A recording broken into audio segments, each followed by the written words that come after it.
Good morning, followers of Building the Bruce. This is Mark, and today we are not on the Bruce. It's Thanksgiving weekend, and despite my best efforts and weeks of nonstop work and planning and welding with the business to try to make room in the schedule to get up there, it just didn't happen. It's 4 or 5 days of rain up there. So yeah, making the best of it down here. Gonna get a few jobs done. And one of the jobs that I got on my plate is a ballast, proper ballast for my tractor. You've heard me in the videos talk about the tractor. It's a pretty important piece of equipment for us down here. And currently, this is my rear ballast. I'm not going to go into why ballast is so important on like compact tractors, but I can tell you, either pay now or pay later, because if you're not properly ballast and you blow the bearings out of your front wheels, like I have done from lifting heavy loads repetitively, it's going to cost you some money. So I've been down that road once, and that brought me to my learning curve, I guess, when it comes to rear ballast. This is what I'm currently using. It's a big old rock. I'm not sure how much it weighs on a pair of pallet forks, but we're going to do an upgrade today. What I've got here set to go is 800 pounds of concrete mix and a little mixer that I picked up on Kijiji for I think $100. And what I'm going to be doing is filling up this Kubota ballast box. So this is their big one. This is it's WB15, so weight box 15, and this holds 800 pounds. That's the capacity. So I also picked up a quick hitch, and together I think those are going to make things around here a lot smoother. I'll be able to pick up the pallet forks, set down the ballast box, my hydraulic snow blade for the back. Everything is going to be quick hitch compatible, so that's going to be really nice. So I've got this taped off, more for kind of a line when I get to the top. The ballast box isn't made so that the top is true all the way around. So I just, I want to get it filled up to that level and that's going to leave me about ½ an inch or so. I am going to fabricate an aluminum cover for this, and I'm thinking that cover, if I can get it built the way I'm thinking, I'll be able to carry some saws and gas and chains on top of the cover. So that'll be kind of useful for forestry work. So yeah, that's what we're thinking about. I'm pretty much set up. This is going to be nice when it's done. The pallet forks, probably something I should have bought years ago. I had a small ballast just with some suitcase weights, but mostly I would carry everything on the forks. And I believe that the capacity of the front axle is probably within 90% of what the weights of the loader and forks are without any load on there already. So you need to get weight past the back axle. And these tires are loaded, so I've added about 800 pounds, which is good for stability, but that doesn't at all help take the weight off the front axle unless you have rear ballast. So that's what we're working on today. So we're gonna get started. I got some help, and it's time to mix concrete.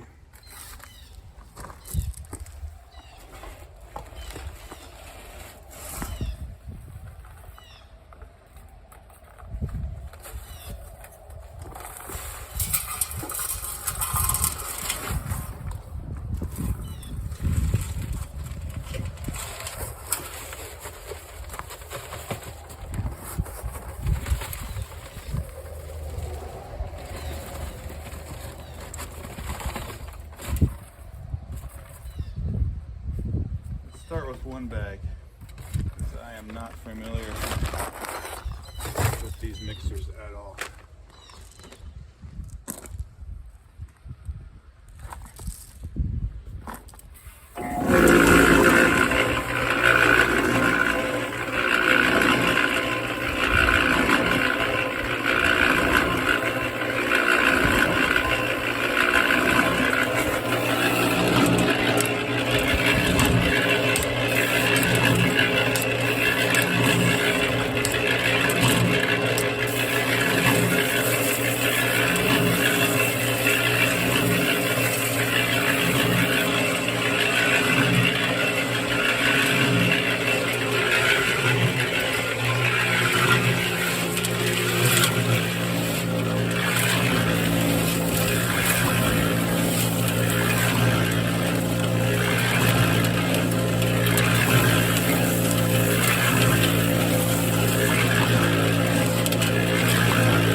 Through the art of unpaid labor, the magic happens.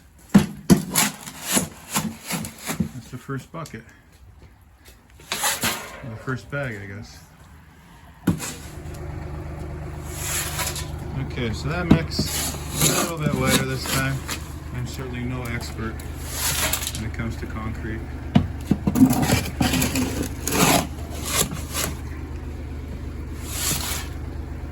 Probably kind of move that around a little, but don't disrupt those rocks. Yeah, there are holes in the corners. The sun is just terrible. There are holes in the corners for drainage if you're going to put crusher or gravel in there. So I've taped those and then just put a rock in the corner to keep that from watering out the bottom. I made one change already. Common sense change.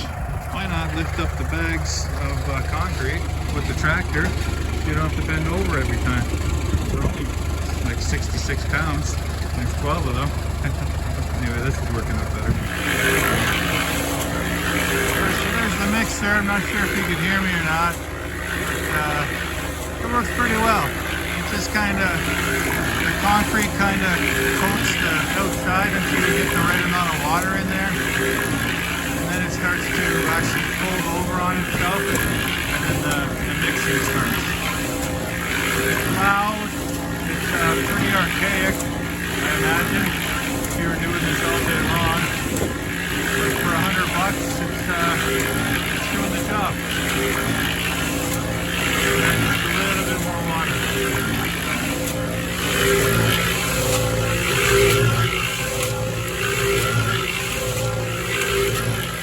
Okay, folks, well, that is it. We got 800 pounds of concrete into that bucket. The little mixer worked great. Definitely feel bad if I had bought it brand new, and you know, it's a concrete mixer. It's gonna get dirty, it's gonna lose the paint, it's gonna get beat up.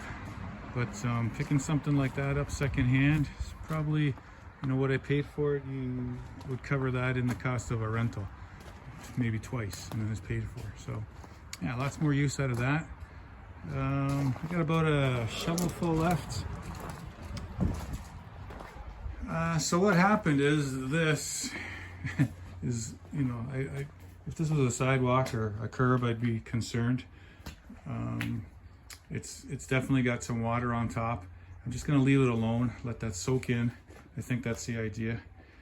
And I think what's happening is just the weight of the concrete, because that is so deep in there. There's so many bags in there. I don't think it would have mattered how dry I made it, unless it was, you know, a bone dry mix. I think it would have pushed that water out off the top. So that's what's happening now. Basically, it's very wet on top. I'm just going to leave that alone, let it evaporate, and then I'll trowel it off a little bit, get that tape off. But I mean, it's a weight box. I could have thrown in 12 bags of dry powder and added a little water, and it's going to do the same thing. You know, just looking online, concrete is definitely heavier than limestone screenings or gravel.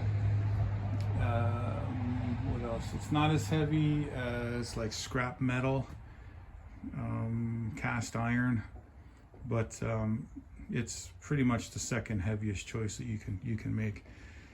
And I don't know what that big rock is that I have on the back. I don't know what that weighs, but you know, at this point, I know I have 800 pounds of concrete, and I believe the ballast box weighs 130 pounds or so. So that's what I was going for, is weight back there. It's easy to take off when I don't need it, just with the quick hitch. You know, when I'm roading the tractor back and forth between the properties, you know, I don't need to have that weight back there. So that's what makes the quick hitch nice. You know, 10 seconds, 15 seconds, and you drop it and off you go. And then it's there when I am doing heavy lifts with the front of the tractor, which is quite often actually, because of the welding business. When the steel supplier pulls up at the end of the road, there might be 3,000 to 4,000 pounds of steel that I have to unload at any one time. So everything is heavy. So this is going to help a lot. So yeah, that's starting to evaporate off. I'm going to leave it probably for another half an hour. I'm certainly no expert in concrete work, but it's a good kind of place to learn.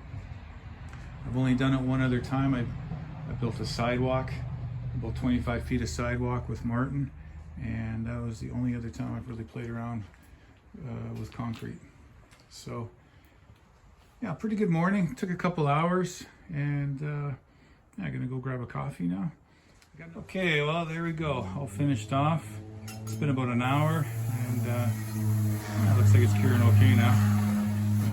Of course, we had to get the family handprints in there, and a bit of a date. So all in all, I'd say that turned out maybe better, as good as I expected, as good as I hoped. It looks good now, all cleaned up. I think actually the taping made the cleanup easier. Gave me just less to have to clean up. So I'd probably do that again. As far as filling the drain holes, I don't know. Verdict's out on that. I mean, it sure was pushing the water out for a period of time, and I know that's gonna, take away some of the strength of the concrete. But again, in this situation, it's not that important. But I don't know, maybe it contributed to a bigger mess than anything. But I think it's going to be good.